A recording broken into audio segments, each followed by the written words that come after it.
नमस्कार, बहुत बहुत अभिनंदन आपका मौसम तक चैनल पर। मैं हूं देवेंद्र त्रिपाठी। दोस्तों, आज 29 अप्रैल है और 30 अप्रैल को कैसा मौसम रहेगा देश भर में, आइए जानते हैं इस नेशनल वेदर बुलेटिन में।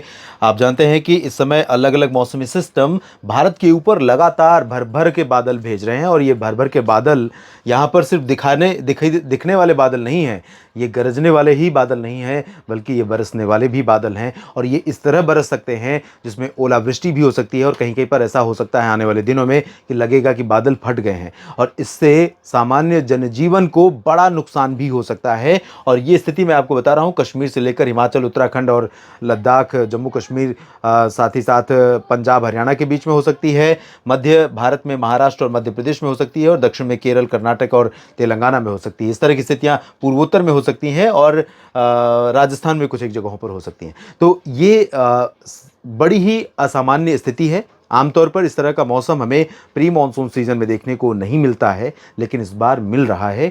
मिलती बारिश होती है, लंबे ड्राई स्पेल के बाद एक गैप रहता है ड्राई स्पेल का, उसके बाद फिर बारिश होती है।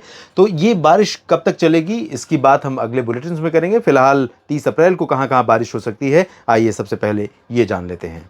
शुरुआत करेंगे उत्तर भारत के भागों से, जहां पर काफ़ी बारिश हो रही है और आने वाले दिनों में, जैसा कि मैंने आपको एक बुलेटिन में बताया था कि जम्मू कश्मीर, हिमाचल और लद्दाख, उत्तराखंड तथा पंजाब, हरियाणा, दिल्ली, ये वाला जो पोर्शन है, इन भागों में 1 से 3 मई के बीच में बहुत तेज़ बारिश होने की संभावना या आशंका है। इसके बारे में अपडेट करेंगे अगले बुलेटिन्स में। फिलहाल अगले 24 घंटों की बात अगर मैं करूं तो कश्मीर में, जम्मू कश्मीर में बारिश की गतिविधियां थोड़ा सा रिड्यूस हो रही हैं, लेकिन यहाँ जाने वाले जो श्रद्धालु हैं, अगर 1 से 3 मई के बीच में आप यहाँ पर जाने का प्लान कर रहे हैं तो सतर्क हो जाइए। चुनौती बहुत ज़्यादा हो सकती है आपके सामने, मौसम को लेकर के सतर्क रहना होगा उस दौरान। और यहाँ तक कि मैं जम्मू कश्मीर के अलावा उत्तराखंड में भी जो 4 धाम यात्रा इस समय चल रही है, तीर्थ यात्रा, भारत की बहुत पवित्र तीर्थ यात्रा मानी जाती है। यहाँ पर देश और दुनिया भर से श्रद्धालु पहुँचते हैं बड़े पैमाने पर और हाल के दिनों में संख्या बढ़ने लगी है लोगों की। तो यहाँ पर जो कैपेसिटी है रास्तों की या जगहों की, जो ठिकाने हैं, बेस हैं जहाँ पर लोग रुकते हैं, उस कैपेसिटी से, उस क्षमता से ज़्यादा अगर संख्या में लोग पहुँचेंगे तो लोगों के लिए मुश्किलें बढ़ जाएंगी।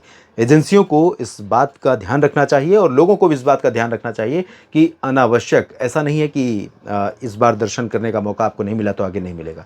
चुनौतीपूर्ण मौसम में इस तरह की स्थितियां पैदा करने से हमें बचना चाहिए। तो यहाँ पर लोगों को सतर्क रहना होगा 4 धाम यात्रा के दौरान। हिमाचल प्रदेश में कई जगहों पर बारिश हो सकती है। मैदानी इलाकों की अगर बात मैं करूं तो यहाँ पर पंजाब, हरियाणा और दिल्ली से लेकर उत्तर प्रदेश, राजस्थान तक, ये जो रीजन है, इन भागों में काफ़ी ज़्यादा क्लाउडिंग रहने वाली है और कई जगहों पर हल्की तो कुछ स्थानों पर तेज़ वर्षा की संभावनाएं यहाँ पर हो सकती हैं और साथ ही साथ ओले भी गिर सकते हैं और बिजली कड़कने, धूल भरी आंधी चलने की संभावनाएं भी यहाँ पर बनी रह सकती हैं इन तीनों राज्यों, 4 राज्यों में और केंद्र शासित प्रदेश दिल्ली में। मध्य भारत में पूर्वी मध्य प्रदेश के लगभग सभी शहरों में वर्षा की संभावना है। टीकमगढ़, सागर, सतना, पन्ना, खजुराहो, रीवा, सिंगरौली, सीधी, शहडोल, अनूपपुर, डिंडोरी, उमरिया, मांडला, बालाघाट, कटनी, शहडोल और साथ ही साथ होशंगाबाद, छिंदवाड़ा, इन सभी भागों में कई जगहों पर हल्की से मध्यम, कुछ स्थानों पर भारी वर्षा हो सकती है। बैतूल, भोपाल, विदिशा, गुना, अशोकनगर, ग्वालियर, शिवपुरी, श्योपुर, नीमच, रतलाम, धार, मंदसौर, खरगोन, खंडवा, बुरहानपुर, अलीराजपुर, इन सभी भागों में भी कुछ स्थानों पर वर्षा होने के संकेत दिखाई दे रहे हैं। गुजरात में बारिश थोड़ा कम हो जाएगी, लेकिन अहमदाबाद से वडोदरा से लेकर साबरकांठा, बनासकांठा, मेहसाना, पाटन के बीच में और वडोदरा से लेकर सूरत के बीच में हल्की वर्षा हो सकती है। छत्तीसगढ़, ओडिशा में स्कैटर्ड लाइट रेन, जबकि विदर्भ और मराठवाड़ा में कई जगहों पर मध्यम से तेज बारिश। मध्य महाराष्ट्र और कोंकण गोवा में लाइट रेन।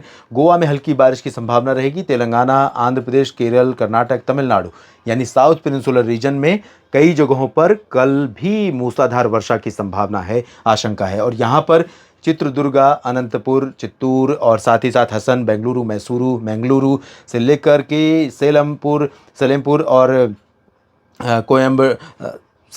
सलेमपुर नहीं है, सेलम है, सलेमपुर देवरिया उत्तर प्रदेश में है। यहाँ सेलम और मदुरई से लेकर कोयम्बटूर, साथ ही साथ त्रिवेंद्रम से लेकर कोचीन के बीच में कई जगहों पर जो बारिश है वो सामान्य जनजीवन को चुनौतीपूर्ण स्थिति में डाल सकती है। तटीय तमिलनाडु के क्षेत्रों में और तटीय आंध्र प्रदेश के भागों में हल्की वर्षा की संभावना है। यहाँ पर तेलंगाना में बीच के भागों में कुछ बारिश की गतिविधियाँ कम होंगी। पूर्वी भारत के भागों की बात अगर मैं करूँ तो यहाँ पर पटना से लेकर गया तक और भागलपुर के बीच में दक्षिणी भागों में, और यहाँ उत्तरी भागों में चंपारण से लेकर दरभंगा के बीच में, मधुबनी, सीतामढ़ी और अररिया, सुपौल के बीच में कुछ स्थानों पर वर्षा हो सकती है। झारखंड और पश्चिम बंगाल में कई जगहों पर हल्की वर्षा, पूर्व उत्तर भारत में कई जगहों पर मध्यम से भारी बारिश होने की संभावना है। नेशनल वेदर बुलेटिन में फिलहाल इतना ही। मेरे साथ बने रहिए, मौसम की जानकारियां आप तक पहुंचाता रहूंगा दोस्तों। धन्यवाद।